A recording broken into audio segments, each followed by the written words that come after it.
2017년이 밝았습니다.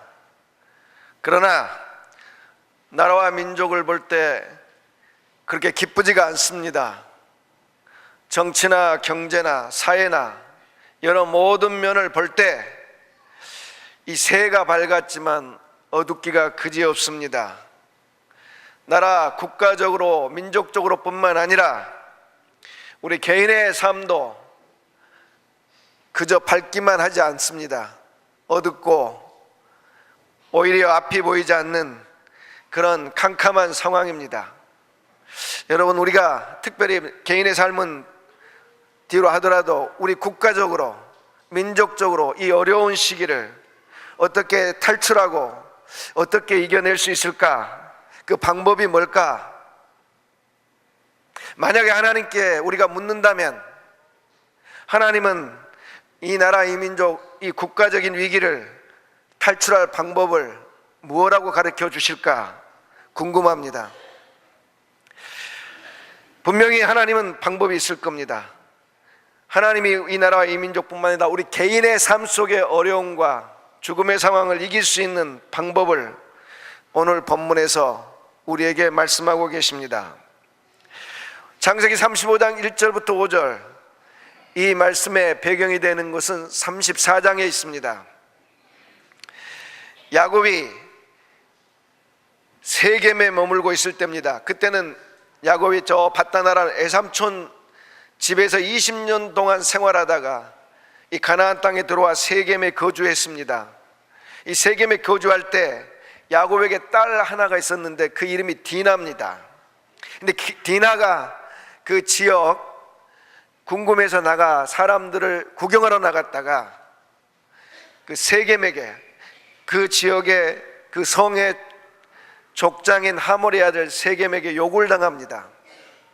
그런데 이 세겜이 디나를 사랑해서 야곱에게 딸을 달라고 그럽니다.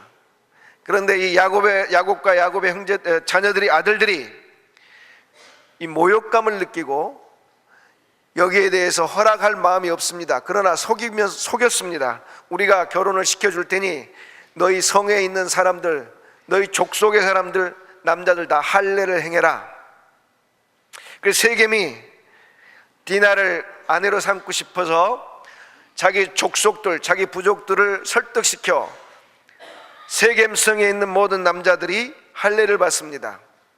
할례를 받아 고통이 가장 극심할 때, 움직이기가 어려울 때, 3일째 되는 날 야곱의 두 아들 레이와 시므온이 군사를 이끌고 가서 세겜의 모든 남자들을 다 죽여버립니다. 그리고 여자들과 모든 가축들을 탈취합니다. 그러자 이 주변에 있는, 그 세겜 주변에 있는 족속들이 야곱의 가족들을 공격하려고 하는 그런 상황입니다.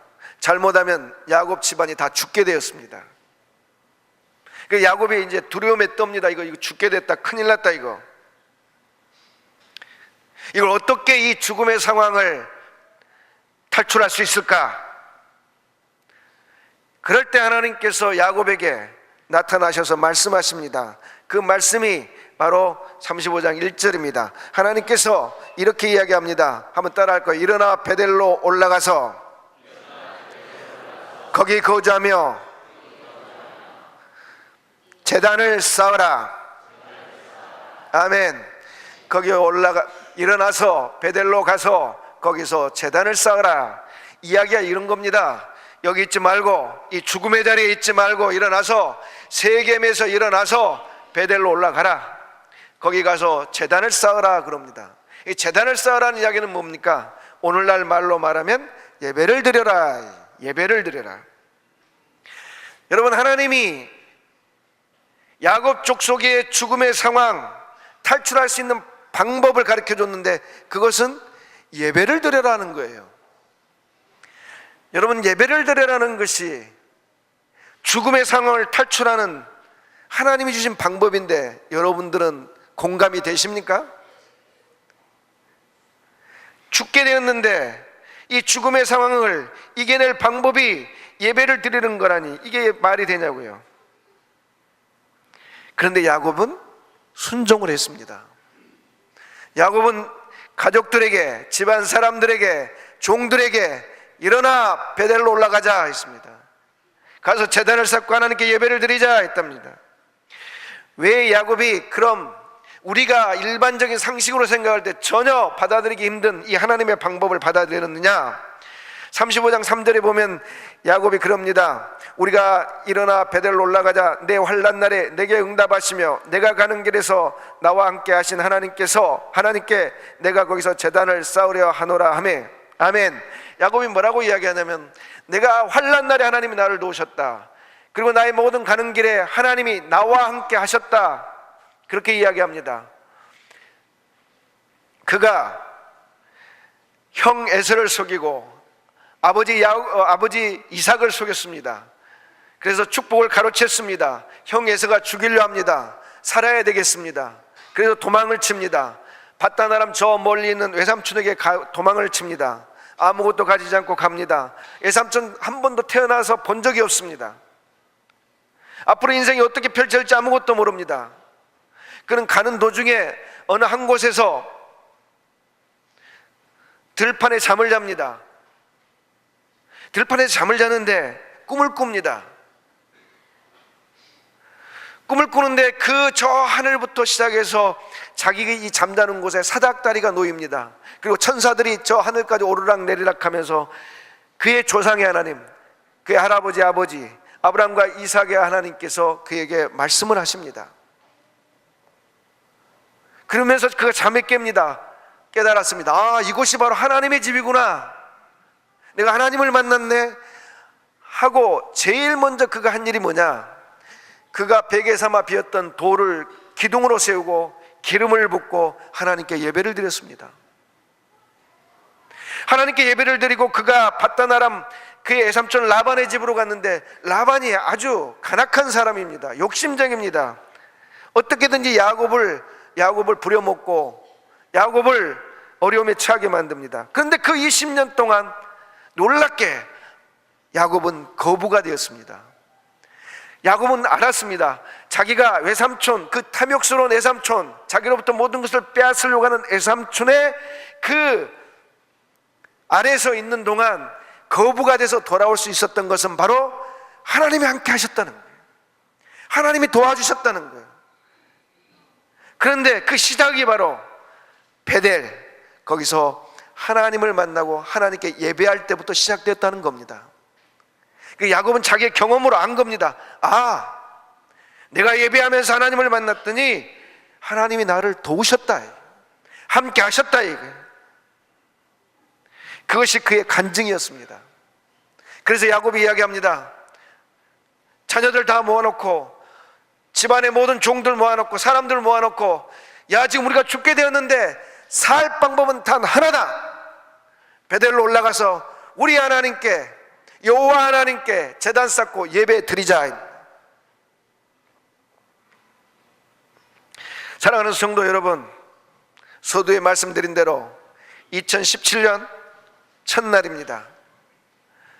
우리가 2017년을 우리가 예측할 때 국가적으로 정말 어려운 시기가 될 거라는 예상이 됩니다. 개인적으로도 모두가 올해 내 인생이 활짝 피는 꽃 같을 거야 라고 생각하는 사람 별로 없습니다. 다 어렵다고 생각합니다. 여러분, 다시 한번 묻습니다. 국가적으로나 여러분 개인적으로나 여러분이 이 어려움에서 탈출하고 살아나며 온전해질 수 있는 방법이 여러분 무엇입니까? 여러분 개인적으로 가지고 있는 방법이 무엇입니까? 하나님은 오늘 우리에게 답을 주십니다. 그것은 예배라고 말씀하십니다.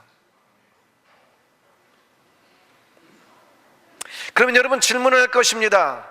목사님, 우리가 예배를 안 드린 게 아닌지, 예배를 드리지 않았습니까? 우리가 1년 최소한 52주 주일 성수했다면 52번은 예배를 드렸는데 왜 국가적으로나 개인적으로 이렇게 어려움이 다가오고 벗어날 줄 모릅니까? 여러분, 예배만 드리는 것이, 단순히 예배만 드리는 것이 해결 방법이 아닙니다. 그 예배를 통하여 하나님을 만나야 합니다. 예배를 통하여 하나님을 만나야 합니다. 따라합니다. 예배를 통하여 하나님을 만나야 위기를 탈출한다. 죽음을 이겨낸다. 아멘. 그럼 하나님을 만난다는 것이 무엇인가? 야곱은 그의 인생 여정을 걸어오면서 하나님을 만난 경험을 합니다. 그 경험이 바로 야복강가입니다.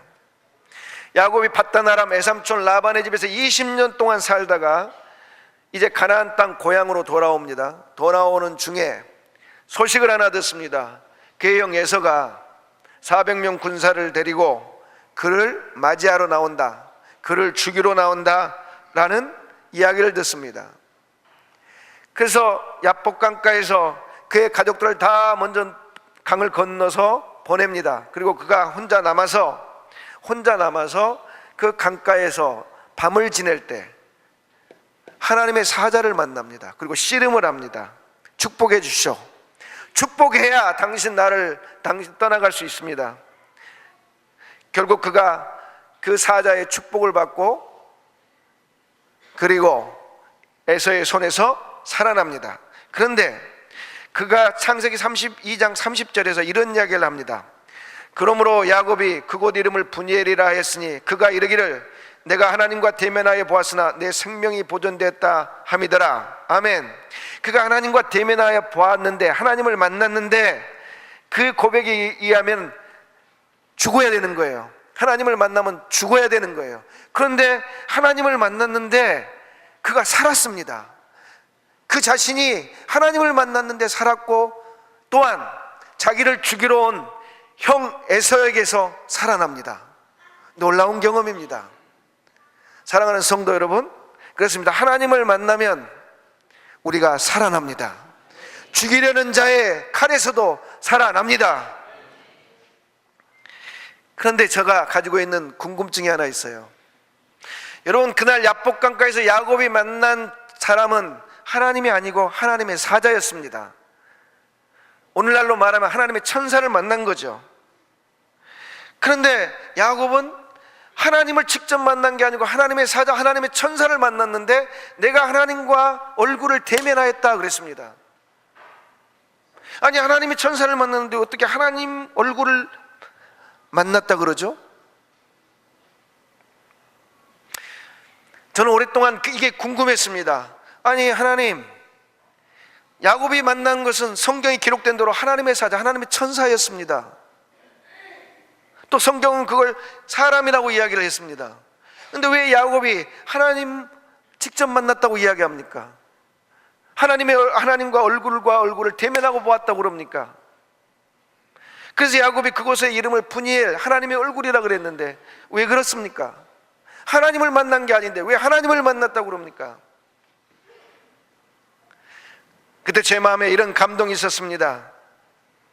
이 하나님의 사자와 야곱이 대화한 한 대화가 거기 기록되어 있습니다. 야곱이 계속 나를 축복해 주세요, 나를 축복해 주세요, 축복 못한다, 나는 가야 된다, 축복해 주기 전까지는 못 갑니다. 그러자 날이 밝으려 하자 그 하나님의 사자가 야곱에게 질문을 합니다. 너 이름이 뭐냐? 너의 이름이 뭐냐? 야곱입니다. 야곱 뜻이 뭡니까? 사기꾼 아닙니까? 난 사기꾼입니다. 그랬더니 그 사자가 이렇게 이야기합니다. 내 이름을 다시는 야곱이라 부를 것이 아니요 이스라엘이라 부를 것이니 이는 내가 하나님과 및 사람들과 겨루어 이기었음이니라. 아멘. 그 하나님의 사자가 이렇게 이야기합니다. 야곱이라고? 너 사기꾼이라고? 너 아니야. 너는 사기꾼이 아니야. 너는 이름이 이스라엘이야. 이스라엘의 뜻이 뭡니까? 사람과 싸워 이기고 하나님과 겨루어 이기는 사람, 곧 사기꾼이 아니라 너는 승리자야. 너는 승리자야. 그런데 여러분, 야곱이 태어나서부터 그때까지 자기 존재를 사기꾼으로 생각하고 또 사람들에게 그렇게 불리움받고 살았습니다. 그런데 그런 자기를, 인생의 내용도 그랬는데 하나님의 사자가 너는 하나님과 사람과 교류해서 이긴 승리자라고 하는 그 하나님 사자의 말 속에서 누구의 음성을 들었냐면 바로 하나님의 음성을 들은 겁니다. 하나님이 자기가 그렇게 말한 것을 듣게 된 겁니다. 이 하나님의 사자가 말한 것이 이 하나님의 사자의 말이 아니라 하나님의 말씀이구나, 나에게 하시는 하나님의 말씀이구나.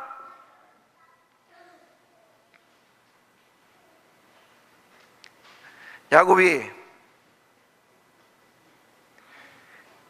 하나님의 사자를 통하여서, 그의 말을 통하여서 그에게 전해주는 하나님의 마음을 그가 만난 겁니다. 여러분, 그래서 야곱이 그 하나님의 마음을 하나님의 사자의 말 속에 만난 다음에 행동이 뭡니까? 그 다음날 야복강을 건너가서 자기의 가족들보다 먼저 형 에서를 만납니다. 지금까지는 자기 가족들을 먼저 보내서 방패막이를 삼으려 했지만, 그러나 그가 새로운 존재가 되어서 가족들보다 먼저 자기를 죽이려고 오는, 자기에게 죽음을 선사하려고 하는 형 에서를 먼저 만납니다. 그때 무슨 일이 일어납니까? 형 에서가 그를 살려줍니다. 할렐루야. 여러분, 그렇습니다. 진정한 예배란 게 뭡니까? 진정한 예배라는 것은 하나님을 만나는 겁니다. 하나님을 만나는 것이 진짜 예배입니다. 하나님을 만난다는 게 뭐라고요? 내 자신에게 하시는 하나님의 음성을 듣는 것입니다. 따라합니다. 하나님을 만나는 것은 내 자신에게 하시는 하나님의 음성을 듣는 것이다.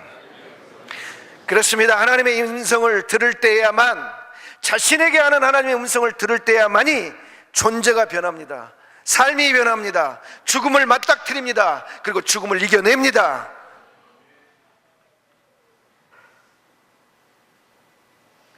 사람들은 이렇게 이야기합니다. 예배를 이렇게 드려야 돼, 저렇게 드려야 돼, 찬송가는 이걸 불러야 되고 저걸 불러야 되고, 여러분, 기도는 이래야 되고 저래야 되고. 그렇습니다. 가능하면 좋은 모양과 형식으로 내용이 알차게 예배 드리는 것 중요합니다. 그러나 하나님께서 우리의 예배를 받으실 때 하나님이 원하시는 것은 바로 저와 여러분이 하나님을 만나는 겁니다. 하나님이 우리에게 주시는 음성을 듣는 겁니다. 그러나 많은 사람들이 하나님 음성을 듣지 못합니다. 하나님을 만나지 못하고 예배를 끝냅니다. 여러분, 찬송가는 주로 우리들의 마음을 고백하는 것이 가사로 되어 있습니다. 그런데 찬송가 311장은 이 가사가 다른 찬송들과 좀 다릅니다. 다른 찬송들은 일반적으로 우리들의 마음을 하나님께 아뢰는 내용으로 가사가 이루어져 있습니다. 그러나 311장은 하나님이, 예수님이 우리를 향해서 하시는 말씀을 가사로 삼고 있습니다. 1절 보면 내 너를 위하여 몸 버려 피 흘려 내 죄를 속하여 살 길을 주었다. 널 위해 몸을 주건만 너 무엇 주느냐? 널 위해 몸을 주건만 너 무엇 주느냐? 여러분, 이 찬송이 가사가 예수님이 지금 우리에게 하시는 말씀이에요. 그런데 이 찬송을 부를 때 여러분, 이게 예수님이 우리에게 주시는 말씀이라면 그 가사의 내용이 주님이 지금 내게 하시는 말씀인데, 그 말씀을 내가 들었다면 우리가 맨정신으로 부를 수 있겠습니까? 절대 그럴 수 없습니다. 2절에 보면 내 몸을 희생했건만 너 무엇하느냐? 3절 내 죄를 대속했건만 너 무엇하느냐? 이것이 귀중하건만 너와 무엇 주느냐? 예수님이 계속 우리에게 너 나를 위해서 무엇하느냐? 너 나를 위해서 무엇하느냐? 너 나를 위해서 무엇을 주고 있느냐라고 말씀을 하시는데도 우리는 이 찬송을 부르면서 아무 감동이 없습니다. 왜 그렇습니까?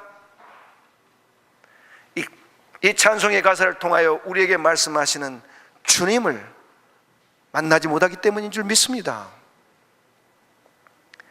어떤 사업가가 사업에 실패했습니다. 세상 말로 완전히 알거지가 되었습니다. 기도원에 갔습니다. 작정 기도합니다. 금식 기도. 주님, 어떻게 나를 이렇게 알거지로 만드셨습니까? 이제 살려주십시오.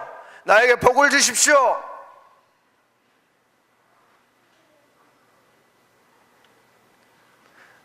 그런데 갑자기 이 311장 찬송이 생각나면서 부르는데 주님이 자기에게 그렇게 이야기하시더라는 거예요. 하나는 용서와 참사랑 가지고 세상에 내려와 값없이 주었다 이거. 내가 내 몸을, 내 생명을, 내가 그 영광을 다 버리고 너에게 피 흘려 내 생명 주었는데 너 지금까지 나 무엇 줬느냐? 이 가사가 주님의 말씀, 주님의 음성 되어 그의 마음을 후벼 팠습니다. 그래서 지금까지 주님 살려주세요, 주님 다시 한번 기회를 주세요, 다시 복을 주세요 하던 그가 주님, 이제는 내 인생을 주님께 드리겠습니다.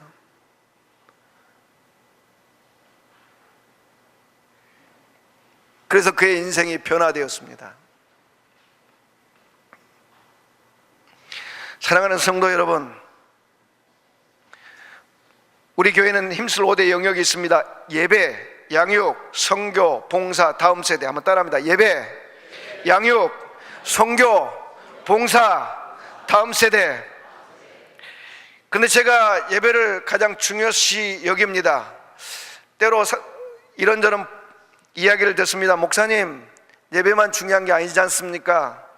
아무도 주방 봉사 안 하려고 합니다. 봉사도 중요합니다, 목사님. 아무도 교회 학교 교사 안 하려고 합니다, 목사님. 전도 선교 안 하려고 그럽니다, 목사님. 그것도 강조하셔야 됩니다. 여러분, 양육, 선교, 봉사, 다음 세대 다 중요합니다. 그러나 왜 예배를 중요시 여기느냐? 하나님을 만나야만이, 예배를 통하여 하나님을 만나야만이 온전한 양육이 일어나고 선교에 온전히 헌신하고 말하지 않아도 알아서 주방 가서 봉사합니다. 요청하지 않아도 교회 학교 가서 발벗고 아이들을 양육합니다. 전도하러 갑니다. 주님을 만나지 않는 한, 하나님을 만나지 않는 한 우리들이 하는 모든 일이 억지요, 종교적인 행위가 될 수밖에 없습니다. 그래서 제가 예배를 중요시 여기는 것은 예배를 드려라 이걸 중요시 여기는 게 아니라 예배 속에서 누구를 만나라는 겁니까? 하나님을 만나라는 겁니다. 하나님을 만나야 우리가 삽니다. 하나님을 만나야 이 나라 이 민족이 삽니다. 어떠한 어려움이 와도 어떠한 죽음이 와도 우리는 담대하게 맞설 수가 있습니다. 바로 야곱이 그랬습니다. 그가 야복강가에서 나를 축복하세요, 나를 축복하세요. 그런 그에게 너 이름이 뭐냐? 야곱입니다. 아니야, 너 이름은 이스라엘이야. 너는 승리자야. 사람과 싸워서도 이기는 자요, 하나님과 겨루어서도 이기는 자야. 그 이야기를 듣자 그는 비겁한 그의 행동을 버리고 당당하게 자기를 죽이려는 형을 대면하러 나아갑니다.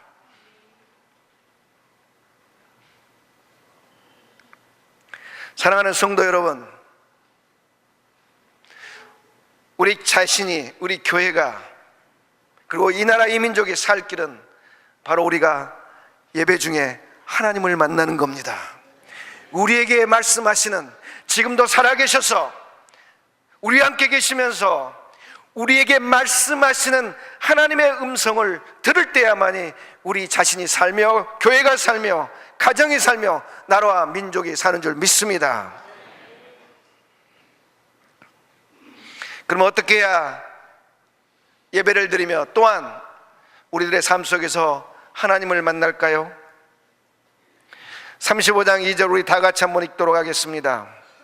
35장 2절은 우리가 하나님을 만날 수 있는 방법을 이야기하고 있습니다. 시작. 야곱이 이에 자기 집안 사람과 자기와 함께한 모든 자에게 이르되 너희 중에 있는 이방 신상들을 버리고 자신을 정결하게 하고 너희의 의복을 바꾸어 입으라. 아멘. 여기에 세 가지 방법을 이야기했습니다. 첫째는 따라합니다. 이방 신상들을 버리라. 이것은 우상을 버리라는 이야기입니다. 우상을 버린다는 것은 이런 겁니다. 하나님께 예배드리는 것보다 더 우선적으로 하는 것들이 다 우상입니다. 여러분, 사람들마다 우상이 있습니다. 모든 사람에게 우상은 돈입니다. 하나님 예배드리는 것보다 돈 버는 게 더 우선합니다. 학생들은 학업입니다. 공부하는 것이 하나님께 예배드리는 것보다 더 우선입니다. 졸업한 대학생들의 우상은 취업입니다. 취업한 사람들의 우상은 또한 결혼입니다. 모든 부모들의 우상은 자녀입니다. 그리고 모든 사람들의 우상은 또한 건강입니다. 이 모든 것이 하나님께 예배드리는 것보다 우리들의 삶 속에서 더 중요하게 여겨지고 있습니다. 야곱은 이야기합니다. 이방 신상을 버려라. 오늘 성령께서 우리에게 말씀하십니다. 하나님께 예배드리는 것보다 더 우선시하는 것을 버리라고 말씀하십니다. 그래야 하나님을 만난다 말씀하십니다. 2017년이 정유년입니다. 닭의 해지요. 여러분, 닭과 다윗왕과 공통점이 있습니다. 뭔지 아십니까? 둘 다 새벽을 깨웠습니다. 그래서 제가 모르긴 몰라도 다윗은 닭인 것 같습니다. 근데 닭은 울어서 새벽을 깨웠습니다. 근데 다윗은 새벽을 어떻게 깨웠습니까? 하나님을 찬송하며 하나님의 말씀을 읊조리며 하나님께 기도하면서 새벽을 깨웠습니다. 닭은 울면서 새벽을 깨웠지만 다윗은 바로 하나님을 예배하면서 새벽을 깨웠습니다. 그는 동이 트기 전부터 먼저 일어나 하나님을 예배하는 일을 가장 우선시하였습니다. 닭이 울더니 어둠이 물러가고 새벽이 밝아왔습니다. 다윗이 하나님 앞에 예배했더니 그의 인생의 어두움, 부모로부터 버림받은 어두움 물러갔습니다. 그가 왕이 되었습니다. 국가적인 어두움 물러갔습니다. 블레셋 족속에게 항상 괴롭힘을 당하던 이스라엘이 예배하며 새벽을 깨웠던 다윗 때문에 주변 나라들을 다스리게 됩니다. 할렐루야.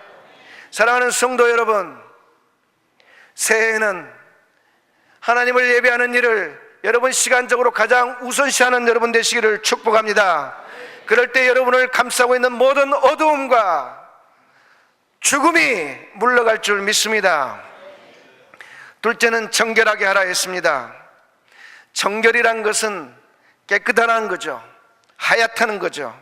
그것은 이겁니다. 따라합시다. 정결하게 하는 것은 목표가 하나다. 목표가 두 개가 아니에요. 하나예요. 우리가 예배드릴 때 우리의 목표가 뭡니까? 여러분 예배드리러 올 때, 여러분의 예배드릴 올 때 목표가 뭡니까? 그 목표는 하나여야 됩니다. 그 하나의 목표가 뭐냐? 하나님을 만나는 것입니다. 예배드릴 때 우리의 유일한 목표는 하나님을 만나는 거예요. 하나님이 내게 하시는 말씀, 음성을 듣는 겁니다. 야곱은 그가 하나님의 사자에게 복주세요, 복주세요, 복주세요 했지만 하나님의 사자를 통하여 하나님이 주신 것은 복이 아니라 음성이었습니다. 이제는 너를 이스라엘이라 하리라. 그 이스라엘이란 말 속에 그 말씀, 그 음성을 받았더니 그의 인생이 복이 시작된 줄 믿습니다. 사랑하는 성도 여러분, 지금도 여러분 예배 자리에 앉아 있는데 여러분의 예배드리는 유일한 목표가 오직 하나님 만나는 그 하나로 정해지시기를 주의 이름으로 축복합니다. 셋째는 따라합니다. 의복을 바꿔 입으라. 의복을 바꿔 입는다는 것은 태도를 바꾸는 겁니다. 예배드리는 태도. 여러분, 지금까지 우리가 하나님을 예배 중에 만나지 못했다, 그러면 태도에 문제가 있는 겁니다. 하나님을 진정 만나고 싶거든 태도를 바꿔야 됩니다. 하나님과 만나는데, 하나님 음성을 듣는데 방해되는 모든 것을 치워야 됩니다. 여러분, 한번 생각을 해보십시오. 제가 지금 계속해서 예배를 드려야 산다, 그냥 예배가 아니라 예배 중에 하나님을 만나야 된다, 하나님을 만난다는 것은 내 자신에게 주시는 하나님의 음성을 듣는 거다라고 했습니다. 그러면 지금까지 여러분, 예배를 드리면서 하나님을 한 번도 만난 적이 없는 분들, 이유가 뭐냐? 바로 우상의 문제요, 정결의 문제요, 태도의 문제입니다. 태도를 바꿔야 됩니다. 여러분, 구약의 제사, 오후 예배 때 말씀드리겠지만 그냥 제사가 시작되는 게 아닙니다. 먼저 짐승을, 제물을 다 죽이는 겁니다. 모든 준비를 한 다음에 제사를 드리는 거예요. 근데 많은 사람들이 예배 시간이 다 지난 한참 후에 옵니다. 하나님 만나기 힘듭니다. 여러분, 하나님 만나는데 방해되는 것이 여러 가지 있습니다. 핸드폰, 기타 등등. 이런 사람도 있습니다. 예배 시간에 다른 사람들에게 유난히 신경을 쓰는 사람들이 있습니다. 성가대 여러분, 여러분들은 주목받는 사람들입니다. 이 예배 드리는 사람들이요, 여러분 다 봅니다. 그리고 예배 끝나고 와서 저에게 어떤 분이 와서 이야기합니다. 목사님, 성가대 어떤 분은 계속해서 자는데 왜 그 사람은 성가대에 세우세요?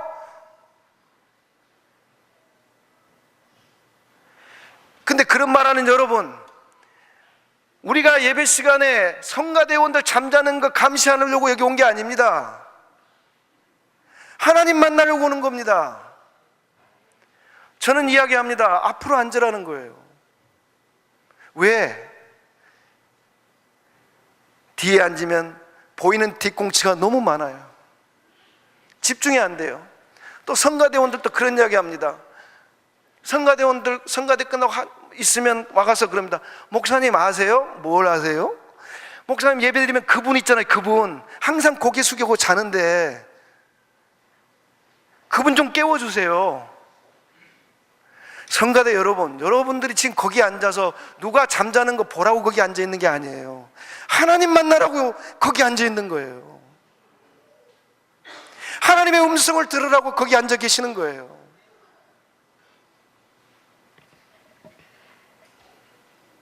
사랑하는 성도 여러분, 주님은 십자가에서 지금도 피를 흘리며 우리에게 말씀하고 계십니다. 우리를 살리기 위해서 말씀하고 계십니다. 우리가 2017년 예배의 승리자가 되시길 주의 이름으로 축복합니다. 다시 한번 이방 신상을 버리고 정결하고 의복을 받고 입는 여러분이 되시길 바랍니다. 일어나십시오. 하나님이 일어나라고 말씀하십니다. 베델로 올라오라고 그럽니다. 그 절망의 자리에서 일어나시고, 우상을 섬기는 자리에서 일어나시고, 목표가 혼돈된 자리에서 일어나시고, 아직도 애습관으로 예배를 드리는 그 자리에서 일어나십시오. 그래서 하나님을 만나는 그 예배의 자리로 오셔서 하나님을 만남으로 저와 여러분, 우리 교회, 이 나라, 이 민족이 하나님의 구원의 역사를 체험하고 누리는 2017년이 되기를 우리 주 예수의 이름으로 축복합니다.